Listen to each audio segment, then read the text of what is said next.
Hello दोस्तों, GS मैं समझ चैनल में आपका स्वागत है। दोस्तों, आज के इस वीडियो में लूसेंट के महत्वपूर्ण प्रश्न 50 मोस्ट इंपॉर्टेंट क्वेश्चन देखने वाले हैं। ये आपका लूसेंट का सेट नंबर 7 है। ये क्लास जो है सभी एग्जामों के लिए बहुत ही महत्वपूर्ण है। अगर आप चैनल पर नए हैं, चैनल को लाइक करें और सब्सक्राइब करें। तो आज का आपका पहला क्वेश्चन है, सिंधु सभ्यता के घर किससे बनाए जाते थे? तो आपका आंसर होगा ईंट से बनाए जाते थे। सिंधु सभ्यता के जो घर था वो ईंटों से बनाए जाते थे। नेक्स्ट है 2 नंबर, सबसे प्राचीन वेद कौन सा है? तो आपका आंसर होगा ऋग्वेद है। सबसे जो पुराना वेद है ये कौन है? ऋग्वेद है। वेदों की जो संख्या होता है कितना है? 4 गो है। नेक्स्ट है 3 नंबर,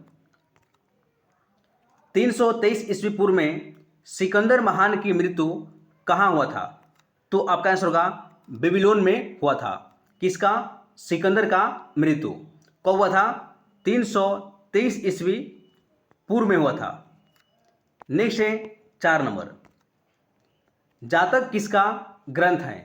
तो आपका आंसर होगा बुद्ध का ग्रंथ है। कौन सा? जातक। नेक्स्ट है 5 नंबर, नंद वंश के पश्चात मगध पर किस राजवंश ने शासन किया था? तो आपका आंसर होगा मौर्य वंश ने। नंद वंश के बाद मगध पर किस राजवंश ने शासन किया था? तो आपका आंसर होगा मौर्य वंश ने शासन किया था। किसके बाद? नंद वंश के बाद। नेक्स्ट है 6 नंबर, तक्षशिला विश्वविद्यालय कहाँ स्थित था? तो आपका आंसर होगा पाकिस्तान में स्थित था। कौन सा? तक्षशिला विश्वविद्यालय। नेक्स्ट है 7 नंबर, भारतीय संस्कृति का स्वर्ण युग था। तो आपका आंसर होगा गुप्त काल। गुप्त काल को स्वर्ण युग के नाम से भी जाना जाता है। नेक्स्ट है 8 नंबर, भारत में प्रथम आक्रमणकारी कौन था? तो आपका आंसर होगा मोहम्मद बिन कशीस। भारत में प्रथम आक्रमणकारी कौन था? तो आपका आंसर होगा मोहम्मद बिन कशीस। नेक्स्ट है 9 नंबर, दिल्ली सल्तनत की दरबारी भाषा क्या था? तो आपका आंसर होगा फारसी। दिल्ली सल्तनत की दरबारी भाषा क्या था? तो आपका आंसर होगा फारसी था। नेक्स्ट है 10 नंबर, नहर निर्माण कराने वाला दिल्ली का प्रथम सुल्तान कौन था? तो आपका आंसर होगा गियासुद्दीन तुगलक। नहर निर्माण करने वाला दिल्ली का प्रथम सुल्तान कौन था? तो आपका आंसर होगा गियासुद्दीन तुगलक था। नेक्स्ट है 11 नंबर, संत कबीर का जन्म कहाँ हुआ था? तो आपका आंसर होगा वाराणसी में हुआ था। किसका? संत कबीर का जन्म। नेक्स्ट है 12 नंबर, अकबर के शासनकाल में भू राजस्व सुधारों के लिए कौन सा उत्तरदायी था? तो आपका आंसर होगा डोटरमल। अकबर के शासनकाल में भू राजस्व सुधारों के लिए कौन उत्तरदायी था? तो आपका आंसर होगा डोटरमल। नेक्स्ट है 13 नंबर, दिल्ली का पुराना किला किसके द्वारा बनाया गया? तो आपका आंसर होगा शेर शाह के द्वारा। कौन सा? दिल्ली का पुराना किला। नेक्स्ट है 14 नंबर, वास्को डी गामा कहाँ का रहने वाला था? तो आपका आंसर होगा पुर्तगाल के रहने वाला था। कौन? Vasco D gamma. नेक्स्ट है 15 नंबर, वर्ष 1853 ईस्वी में डलहौजी ने जो पहली टेलीग्राफ लाइन शुरू की वह किसके बीच था? तो आपका आंसर होगा कोलकाता और आगरा के बीच था। कौन सा? पहला टेलीग्राफ लाइन। नेक्स्ट है 16 नंबर, मोपला आंदोलन कहाँ हुआ था? तो आपका आंसर होगा मालाबार में हुआ था। ये कहाँ पर है?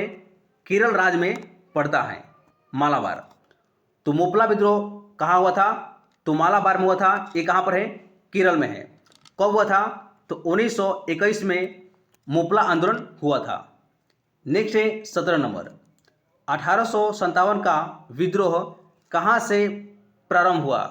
तो आपका आंसर होगा मेरठ से हुआ था। 1857 का विद्रोह कहाँ से आरंभ हुआ था? तो मेरठ से हुआ था। नेक्स्ट है 18 नंबर। भारतीय संघ इंडियन एसोसिएशन के संस्थापक कौन था? तो आपका आंसर होगा सुरेंद्रनाथ बनर्जी। भारतीय संघ के संस्थापक कौन था? तो आपका आंसर होगा सुरेंद्रनाथ बनर्जी थे। नेक्स्ट है 19 नंबर।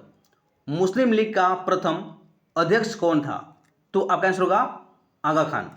मुस्लिम लीग का प्रथम अध्यक्ष कौन था? तो आगा खान था। नेक्स्ट है 20 नंबर।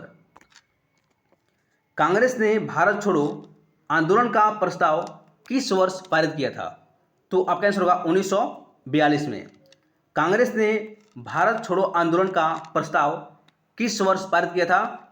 तो 1942 में पारित किया था। नेक्स्ट है 21 नंबर।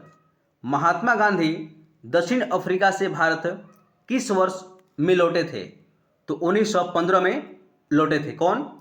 महात्मा गांधी ने। नेक्स्ट है 22 नंबर। जलियांवाला बाग के नरसंहार के समय भारत का वायसराय कौन था? तो आपका आंसर होगा लॉर्ड चेम्सफोर्ड। जलियांवाला बाग के नरसंहार के समय भारत का वायसराय कौन था? तो लॉर्ड चेम्सफोर्ड था। जलियांवाला बाग कब हुआ था? तो 13 अप्रैल 1919 को हुआ था। नेक्स्ट है 23 नंबर। गीता रहस्य नामक ग्रंथ किसके द्वारा लिखा गया था? तो आपका आंसर होगा बाल गंगाधर तिलक के द्वारा। कौन सा? गीता रहस्य। नेक्स्ट है 24 नंबर। संविधान की प्रारूप समिति के समक्ष प्रस्तावना का प्रस्ताव किसने रखा था? तो आपका आंसर होगा जवाहरलाल नेहरू ने। संविधान की प्रारूप समिति के समक्ष प्रस्तावना का प्रस्ताव किसने रखा था? तो आपका आंसर होगा जवाहरलाल नेहरू ने। नेक्स्ट है 25 नंबर। मूल संविधान में कितनी अनुसूचियां थी? तो आपका आंसर होगा 8 गो। मूल संविधान में कितनी अनुसूचियां थी? तो आपका आंसर होगा 8 गो। लेकिन आपसे ये पूछा जाए कि वर्तमान में कितना है? तो वर्तमान में अनुसूचियां जो हैं ये कितना है? 12 गो हैं। नेक्स्ट है 26 नंबर। मौलिक अधिकार संविधान के किस भाग में वर्णित हैं? तो आपका आंसर होगा भाग 3 में है। मौलिक अधिकार संविधान के किस भाग में है? तो भाग 3 में है। मौलिक अधिकार किस देश से लिया गया है? तो आपका आंसर होगा अमेरिका से लिया गया है, यूएसए से लिया गया है। नेक्स्ट है 27 नंबर। भारतीय संसद के कितने सदन हैं? तो आपका आंसर होगा 2 गो हैं। भारतीय संसद के कितने सदन हैं? तो आपका आंसर होगा 2 गो हैं। लेकिन आपसे ये पूछा जाए कि भारतीय संसद के कितने अंग हैं? तो अंग पूछा जाए तो आपका आंसर होगा 3 गो हैं। नेक्स्ट है 28 नंबर। भारत में कार्यपालिका का अध्यक्ष कौन होता है? तो आपका आंसर होगा राष्ट्रपति होते हैं। भारत में कार्यपालिका का अध्यक्ष कौन होता है? तो राष्ट्रपति होते हैं। नेक्स्ट है 29 नंबर। भारत के प्रथम उप प्रधानमंत्री कौन थे? तो आपका आंसर होगा सरदार वल्लभ भाई पटेल। भारत के प्रथम उप प्रधानमंत्री कौन थे? तो सरदार वल्लभ भाई पटेल थे। नेक्स्ट है 30 नंबर। पंचायत समिति का गठन होता है तो आपका आंसर होगा प्रखंड स्तर पर होता है। कौन सा? पंचायत समिति का गठन होता है प्रखंड स्तर पर। नेक्स्ट है 31 नंबर। राष्ट्रीय विकास परिषद का अध्यक्ष कौन होता है? तो आपका आंसर होगा प्रधानमंत्री। राष्ट्रीय विकास परिषद का अध्यक्ष कौन होता है? तो प्रधानमंत्री होते हैं। राष्ट्रीय विकास परिषद की स्थापना 6 अगस्त 1952 को हुआ था। नेक्स्ट है 32 नंबर। सूर्य के चारों ओर घूमने वाले खगोलीय पिंड को क्या कहलाते हैं? तो आपका आंसर उसे ग्रह कहा जाता है। सूर्य के चारों ओर घूमने वाले खगोलीय पिंड क्या कहलाते हैं? तो उसे ग्रह कहा जाता है। ग्रहों की जो संख्या होता है कितना है? 8 गो है। नेक्स्ट है 33 नंबर। अंतर्राष्ट्रीय तिथि रेखा 180 डिग्री देशांतर से कितनी बार विचलित होती है? तो आपका आंसर होगा 4 बार। अंतर्राष्ट्रीय तिथि रेखा 180 डिग्री देशांतर से कितनी बार विचलित होती है? तो आपका आंसर होगा 4 बार विचलित होती हैं। नेक्स्ट है 34 नंबर, विश्व का सबसे ऊंचा जल प्रताप कौन सा है? तो आपका आंसर होगा एंजिल है। विश्व का सबसे ऊंचा जल प्रताप कौन सा है? तो आपका आंसर होगा एंजिल है। नेक्स्ट है 35 नंबर, पटकाई की पहाड़ियाँ भारत को किससे अलग करती हैं? तो आपका आंसर होगा म्यांमार से। पटकाई की पहाड़ियाँ भारत को किससे अलग करती हैं? तो म्यांमार से अलग करती हैं। नेक्स्ट है 36 नंबर, दक्षिण भारत की सबसे लंबी नदी कौन है? तो आपका आंसर होगा गोदावरी। दक्षिण भारत की सबसे लंबी नदी कौन सा है? तो आपका आंसर होगा गोदावरी है। नेक्स्ट है 37 नंबर, कोलार स्वर्ण खदान निम्न में से किस राज्य में स्थित है? तो आपका आंसर होगा कर्नाटक राज्य में स्थित है। कौन खान? कोलार का स्वर्ण खान। नेक्स्ट है 38 नंबर, भारत में सर्वाधिक नगरीकरण वाला राज्य कौन सा है? तो आपका आंसर होगा गोवा है।